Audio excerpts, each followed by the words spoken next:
Hello, career TV में आप सभी लोगों का हार्दिक स्वागत है। आज का हमारा प्रैक्टिस सेट नंबर 12।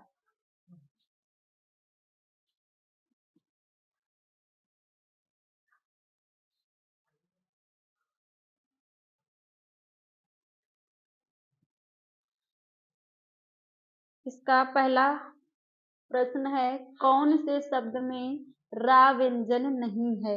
रा व्यंजन नहीं है, तो आपको इसमें चुनना है कौन से शब्द में रा व्यंजन नहीं है। हमारा जो रा है ये, तो रा की मात्रा नहीं है। तो देखिए, मात्र इसमें भी रा है, मूर्धा इसमें भी रा है, क्रम इसमें भी रा है, और ये जो आपकी ये है, ये री है। क्या है? री। जब आप ऋण बनाते हैं तो इसमें ये इस प्रकार से मात्रा लगाते हैं, इसको पढ़ते हैं री। क्या पढ़ते हैं? री। तो इन तीनों में रा व्यंजन का प्रयोग हुआ है और विकल्प नंबर डी में रा व्यंजन का प्रयोग नहीं हुआ है। यहाँ पे है मातृ, ये मातृ भूमि, इसको री पढ़ते हैं।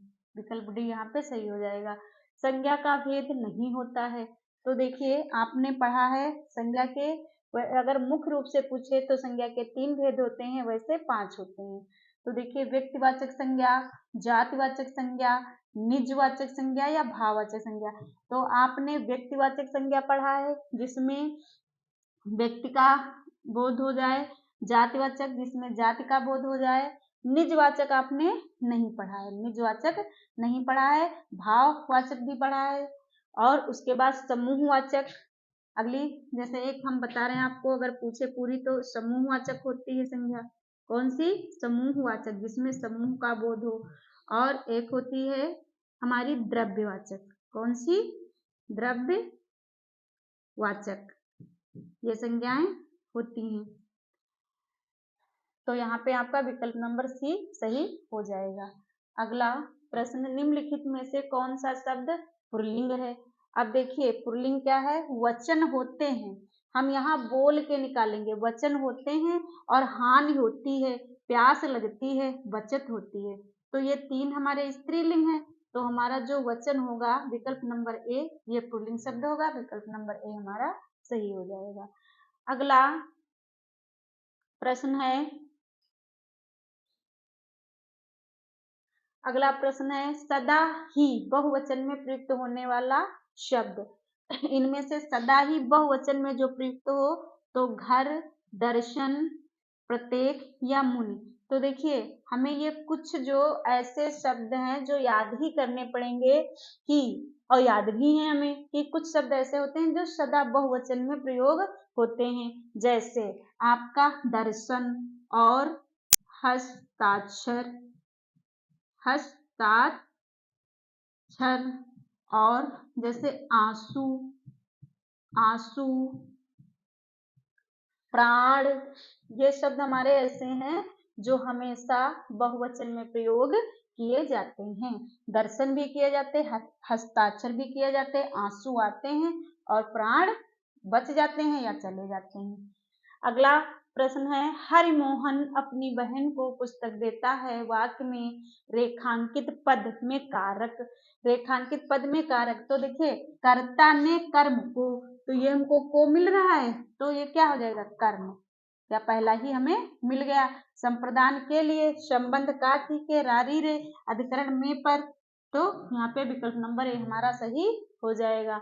अगला आपका प्रश्न है, क्या आप घर भी जाएंगे? वाक्य में रेखांकित पद है, क्या आप घर भी। अब आपको जो है यहाँ पे देखना है, संज्ञा है, विशेषण है, सर्वनाम है, या क्रिया है।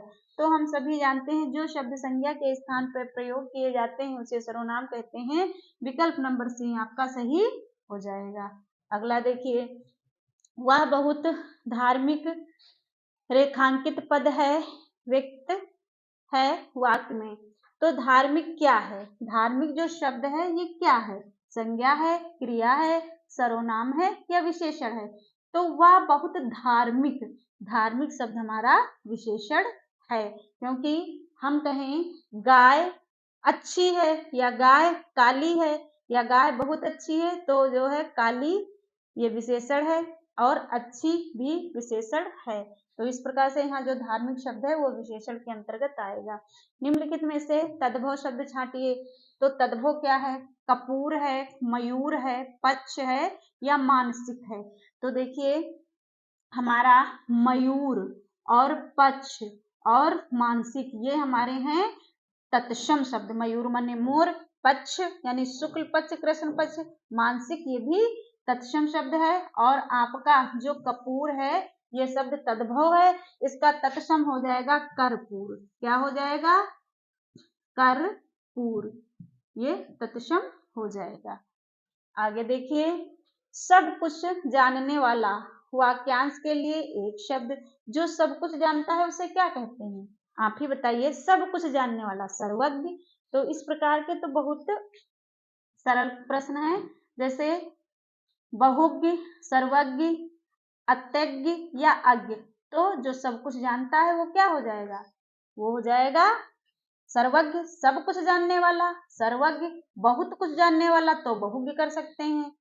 और इस प्रकार से वाक्यांश के लिए एक शब्द का प्रयोग करते हैं। उत्थान शब्द का विलोम शब्द। तो उत्थान माने किसी भी कार्य की बढ़ोतरी यानी प्रगति होना, उत्थान कहलाता है। किसी कार्य का नीचे गिरना तो वो पतन हो जाता है। क्या हो जाता है? पतन। तो उत्थान का विलोम क्या हो जाएगा? पतन हो जाएगा। विकल्प नंबर ए आपका सही हो जाएगा। देवता शब्द का पर्यायवाची शब्द नहीं है, तो सुर मिस देवता होता है, देव मिस देवता होता है और अमर मिस भी देवता होता है। तो आपका बचा कौन सा? सुधाकर। सुधाकर का जो है मतलब या अर्थ देवता नहीं होता है। सही अर्थ वाला शब्द युग्म नहीं है। तो देखिए इसमें से कौन सा गलत है। तो अनिल, अनिल माने हवा, अनल माने आग, ये तो हमें सही लग रहा है। अगला देख लें। अली माने मोर या अली माने सखी, तो ये अभी और भी देखते हैं। आदि माने आरंभ, आदि माने अभ्यस्त। या अगला जलज मीन्स कमल और जलद मीन्स बादल। तो देखिए यही विकल्प आपका क्या है? देखिए अली माने होता है भौरा। अली माने क्या होता है? अली माने होता है भौरा। अली माने भौरा होता है और अली माने सखी, तो यही विकल्प हमारा इसमें गलत है। अगला देखिए, पत्र शब्द का अर्थ नहीं होता है। तो देखो पत्र मीन्स पत्ता होता है, पत्र मीन्स पंख होता है और पत्र मीन्स चिट्ठी होती है। ये तीन चीजें होती हैं, लेख नहीं होता। लेख लिखा जाता है, तो यही विकल्प आपका सही है। सदैव शब्द में संधि है, तो सदैव में संधि है। कौन सी संधि है? हमने आपको बताया था, यदि आपको एक चोटी मिल जाए तो गुण संधि होगी। क्या होगी? गुण संधि। और इसी गुण संधि क्या होगी? गुण संधि होगी। यदि एक चोटी मिल जाए तो गुण संधि, और यदि इसी में एक की वृद्धि कर दी जाए तो क्या हो जाएगी? वृद्धि संधि। क्या हो जाएगी? वृद्धि संधि। तो एक चोटी गुण संधि, दो चोटी वृद्धि संधि। दीर्घ यानी जैसे आपकी ये छोटी छोटी मात्राएं मिलकर क्या हो गई? बड़ी ई। समान सुर वाले जब दीर्घ हो जाते हैं तो दीर्घ संधि। अयादि में जो है यहाँ पे आपका जो वर्ण है वो या वा में परिवर्तित हो जाता है, तो अयादि संधि कहलाती। अब देखिए प्रत्येक शब्द में उपसर्ग है, तो प्रत्येक में कौन सा? प्रा है, प्रति है, प्रा है या प्रि है। तो देखो हम जब संधि करते हैं तो इसका क्या हो जाएगा? देखिए प्रतिधन, प्रतिधन एक, या यहाँ पे प्रत्येक। तो जब इसका हमको केवल यहाँ पे उपसर्ग निकालना, तो हमको उपसर्ग मिल गया। उपसर्ग हमारा क्या हो गया? प्रति। अब आप जब इसका संधि विच्छेद करते हैं तो अक, अक यहाँ पे प्रतिधन अक कैसे हो जाएगा? प्रत्येक। देखिए यहाँ पे आप प्रा निकाले और छोटी ई को निकाल दीजिए, तो यहाँ पे ये आपका आधा, जब छोटी यहाँ से मात्रा निकाल लेंगे तो आधा ता बचा, और आपका छोटी ई, आपका छोटी ई और इस असमान वर्ण ये मिलके क्या हो जाएंगे? ये हो जाएंगे या और का, तो बन जाएगा प्रत्येक। अगला आपका प्रश्न है, वैज्ञानिक शब्द में प्रत्यय लगा है।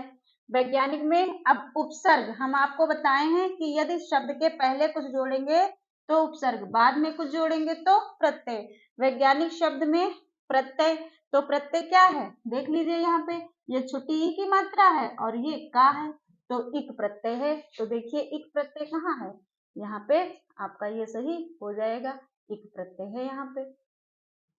अगला प्रश्न देखिए, बहुत दिनों बाद दिखना अर्थ के लिए मुहावरा क्या है, यानी बहुत दिनों के बाद दिखाई देना, इस अर्थ के लिए क्या मुहावरा है। जैसे कोसों दूर होना, गुदड़ी का लाल होना और ईद का चांद होना या अब तब होना। तो बहुत दिनों बाद दिखाई देना यानी कि ईद का चांद होना, आपका विकल्प नंबर सी सही हो जाएगा।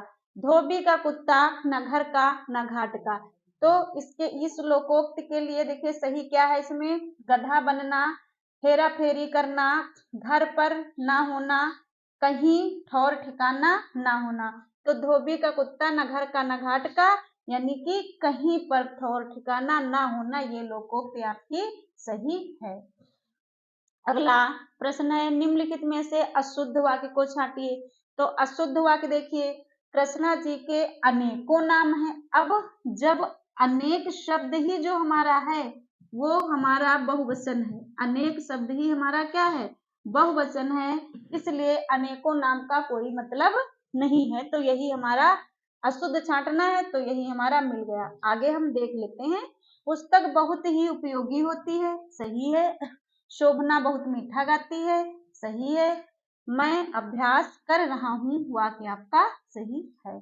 अगला प्रश्न, मुदित मनोहर मानस देखा पंक्ति में अलंकार है। तो देखो हमने आपको परिभाषा बताई, माँ माँ माँ, जब हमको क्रम से लगातार वर्णों की आवृत्ति हो तो वहां पे अनुप्रास अलंकार होता है। और रूपक में भेद रहित आरोप होता है, रूपक में क्या होता है भेद रहित आरोप होता है रूपक में। उपमा में तुलना की जाती है, उपमा में तुलना की जाती है। और यमक में जो है आपका जोड़ा या युग्म, जोड़ा या युग्म आता है, लेकिन उसका अर्थ अलग अलग होता है, वहां पे यमक अलंकार होता है, ये आप समझ गए। फिर वीर रस का स्थायी भाव क्या है, वीर रस का स्थायी भाव क्या है, देखो श्रृंगार रस का स्थायी भाव ये जो है हमारा है श्रृंगार, तो श्रृंगार रस का स्थायी भाव हो जाएगा रति, क्या हो जाएगा रति। श्रृंगार रस का स्थायी भाव ये आपका है श्रृंगार, श्रृंगार रस का स्थायी भाव रति है। और करुण, करुण रस का स्थायी भाव शोक है, करुण रस का शोक है। और वीर रस का स्थायी भाव उत्साह है, तो यही तो पूछा जा रहा, तो ये हमारा सही हो जाएगा। और रौद्र रस का क्रोध है, रौद्र रस का, रौद्र रस का स्थायी भाव क्या है क्रोध है, तो विकल्प नंबर डी हमारा सही हो जाएगा। हमसे वीर रस का पूछा गया, वीर रस का उत्साह होता है। अगला प्रश्न, दामिनी दमक रही घन माही, फल के प्रति जथा फिर नाही, उपरोक्त पंक्ति में कौन सा छंद है। तो ये तो हमें क्लियर है कि दामिनी दमक रही घन माही, तो यहाँ क्या है ये चौपाई छंद है, क्या है चौपाई। दोहा छंद में पहले और तीसरे चरण में 13-13 मात्राएं होती हैं, कितनी 13-13, और तीसरे चरण में, और फिर दूसरे या चौथे चरण में 11-11 मात्राएं होती हैं। और इसका विपरीत होता है सोरठा, इसका विपरीत क्या हो जाता है, इसका विपरीत हो जाता है सोरठा में। सोरठा में पहले तीसरे चरण में 11-11 और दूसरे चौथे में 13-13 मात्राएं हो जाती हैं। अगला देखिए, निम्नलिखित में भाववाचक, भाववाचक का उदाहरण कौन सा है। तो अब चला जाए, रवि आम चूसता है, मोहिनी पत्र लिखती है और शीला से खाया नहीं जाता, तो यही आपका भाववाचक हो जाएगा, शीला से खाया नहीं जाता ये भाववाचक हो जाएगा। नेताजी ने कहा था तुम मुझे खून दो मैं तुम्हें आजादी दूंगा, इस वाक्य में कौन सा चिन्ह लगा है। तो यहाँ पे उदाहरण चिन्ह हमको ये देखो दिख रहे हैं, यहाँ पे हम उदाहरण चिन्ह लगाएंगे। पूर्ण विराम ऐसे लगता है, अल्प विराम ऐसे लगता है, प्रश्नवाचक ऐसे लगता है। अगला, वह काम नहीं करता वाक्य में अव्यय पद क्या है? तो देखो, नहीं जो है हमारा अव्यय पद है, क्योंकि नहीं चाहे पुल्लिंग हो चाहे स्त्रीलिंग हो, इसमें कोई परिवर्तन नहीं होता है, इसलिए ये अव्यय हो जाएगा। निम्नलिखित में से कौन से शब्द में ऋण की मात्रा का उपयोग हुआ है? तो देखिए यहाँ पे तो रा का हुआ है, इस रा में भी रा का हुआ है, और ये भी आपका रा है, और ऋण की मात्रा इस वाले में लगी है, इसलिए विकल्प नंबर डी आपका सही हो जाएगा। अगला आपका सा का उच्चारण स्थान। तो सा का उच्चारण स्थान क्या है? इसमें सा का उच्चारण स्थान है तालु। ऋतुलसा नाम क्या हो जाएगा? ऋतुलसा नाम दंता अकु विसर्जनीय नाम कंठा, और ऋतुरसा नाम तालु। तो ऋतुरसा नाम तालु यहाँ पे हो जाएगा। अगला आपका पैराग्राफ है। तो देखिए पैराग्राफ हम पढ़ते हैं एक बार। सर्दियों के दिन थे, एक बालक सुबह के समय अकेला स्कूल जा रहा था। रास्ते में एक स्टेशन था, वह रेल की पटरी के पास से गुजर रहा था कि अचानक उसकी नजर रेल की पटरी पर गई। वह उखड़ी हुई थी। बालक ने घड़ी देखी, गाड़ी आने का समय था। उसने सोचा कि अगर गाड़ी इस पटरी पर से गुजरेगी तो इसका भयंकर परिणाम हो सकता है। अभी वह इससे आगे सोच भी ना पाया था कि गाड़ी की सीटी सुनाई दी। बस फिर क्या था, बालक के सामने एक ही लक्ष्य था, मुसाफिरों की जान बचाना। देखते ही देखते इंजन दिखाई देने लगा। बालक कूदकर दोनों पटरियों के बीच खड़ा होकर अपनी कमीज हिलाने लगा। ड्राइवर की नजर उस बालक पर पड़ गई और उसने ब्रेक लगा दिए, लेकिन गाड़ी बिल्कुल बालक के पास आकर रुकी। ड्राइवर ने क्रोध से पूछा, क्या तुम्हें अपनी जान की कोई परवाह नहीं? गाड़ी क्यों रोकी? बालक ने रेल की उखड़ी हुई पटरी दिखाई और कहा, अगर मैं ऐसा ना करता तो सैकड़ों लोगों की जान चली जाती। तो इसका पहला प्रश्न है, बालक ने गाड़ी क्यों देखी? बालक ने गाड़ी नहीं घड़ी, सॉरी, बालक ने घड़ी क्यों देखी? तो उससे घड़ी अच्छी लगती थी, रेल के आने का समय हो रहा था, घड़ी अपने दोस्तों को दिखाना चाहता था, या रोजाना घड़ी देखकर स्कूल जाता था।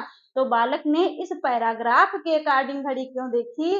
क्योंकि रेल के आने का समय हो रहा था, इसलिए बालक ने घड़ी देखी। क्योंकि उसने देखा कि रेल की पटरियां टूटी हुई थी और रेलगाड़ी आने का समय हो रहा था।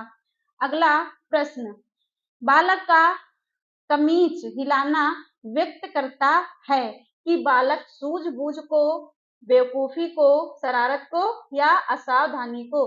तो बालक सूझबूझ, बालक जो है कमीज, अब तत्काल रेलगाड़ी पटरी पर सीटी लग गई थी, आगे की पटरियां टूटी हुई थी, बालक के पास कोई ऑप्शन नहीं था, इसलिए उसने अपनी कमीज निकालकर तत्काल जो है उसने हिलाया, और उसकी कमीज भी लाल रंग की होती है। यदि लाल रंग का झंडा आप दिखाएंगे तो गाड़ी रुक जाएगी, क्योंकि लाल रंग ही प्रतीक है कि कुछ खतरा है।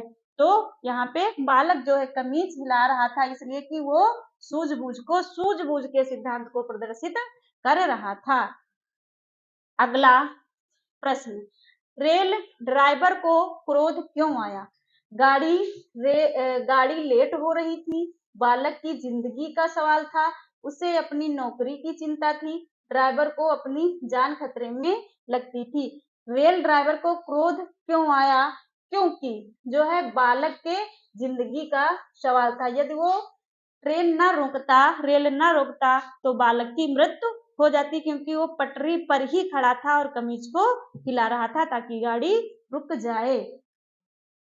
अगला प्रश्न, उखड़ी हुई पटरी को देखकर ड्राइवर के मन में बालक के प्रति आया होगा क्रोध का भाव, दुख का भाव, शाबाशी देने का भाव या निंदा का भाव? पहले तो ड्राइवर को क्रोध आया कि इस छोटे से बालक ने रेल क्यों रोकी, और जब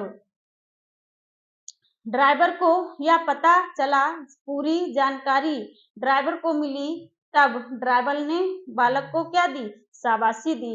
यदि बालक ऐसा ना करता तो बहुत सारे यात्रियों की जान चली जाती। अगला प्रश्न, लोगों की जान बचाने का कार्य बालक के किस गुण को प्रकट करता है? क्या त्याग को, क्या धैर्य को, उत्साह को या परहित को?